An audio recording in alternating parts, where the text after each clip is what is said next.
अब गृह मंत्री अमित शाह के बिहार दौरे की बात करते हैं, उससे आपको खबरदार करते हैं। अमित शाह सीमांचल के क्षेत्र में हैं। सीमांचल के क्षेत्र में इस बात पर जबरदस्त मंथन चल रही है कि किस तरीके से जो सीमा पार से घुसपैठ है उसे जड़ से खत्म किया जा सके। और घुसपैठ के मुद्दे पर अमित शाह ने आज एक कड़ा संदेश दिया है। नरेंद्र मोदी सरकार का ये दृढ़ संकल्प है कि पूरे देश को हम घुसपैठियों से मुक्त करेंगे। देश को नक्सल मुक्त करने जा रहे अमित शाह ने घुसपैठ पर यह बड़ी बात बिहार के उस इलाके में कही जहां सबसे ज्यादा बांग्लादेशी घुसपैठ होने के दावे होते हैं। बांग्लादेश और नेपाल की सरहदों से लगे बिहार के सीमांचल में कही गई अमित शाह की ये बात जितनी रणनीतिक है उससे कहीं ज्यादा राजनीतिक है। पूरे सीमांचल क्षेत्र में ये शुरुआत कुछ ही समय में होने जा रही है। मैं खुद चुनाव के वक्त 4 दिन सीमांचल में रहा था, हर जिले में गया हूं और ये वादा किया है जनता को कि हम पूरे सीमांचल को घुसपैठियों से मुक्त करेंगे। अमित शाह देश के गृह मंत्री हैं और वो किशनगंज, अररिया, पूर्णिया, कटिहार सहित 7 जिलों में डीएम और एसपी के साथ सुरक्षा समीक्षा कर रहे हैं।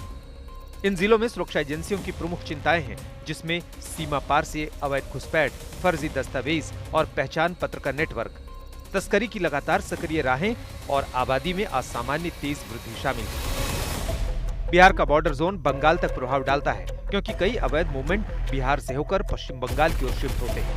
ऐसे में अमित शाह का पश्चिम बंगाल चुनाव से ठीक पहले यहाँ पहुँचना इसे एक बड़ी राजनीतिक संकेत में बदल देता है। हमने चुनाव में बिहार की जनता को वादा किया था कि हम बिहार को घुसपैठियों से मुक्त करेंगे। घुसपैठियों से मुक्ति से मतलब सिर्फ मतदाता सूची से नाम हटाना नहीं, हम कृतनिश्चयी है कि एक एक घुसपैठिए को भारत की भूमि से चुन चुन कर भारत के बाहर भेजने का कार्यक्रम करेंगे। बिहार में कोई भी घुसपैठिया नहीं है, ये तो इलेक्शन कमीशन ने बताया है। और अगर घुसपैठिया अगर आया भी है तो आप गृह मंत्री हैं, आपकी बिहार में 21 साल से सरकार चल रही है, आपका देश में राज है, तो अगर आया भी है तो ये आपकी जिम्मेदारी थी जो आपने ठीक से नहीं निभाई। बिहार के सीमांचल की तरफ पश्चिम बंगाल में भी बांग्लादेशी घुसपैठ एक बहुत बड़ा मुद्दा है।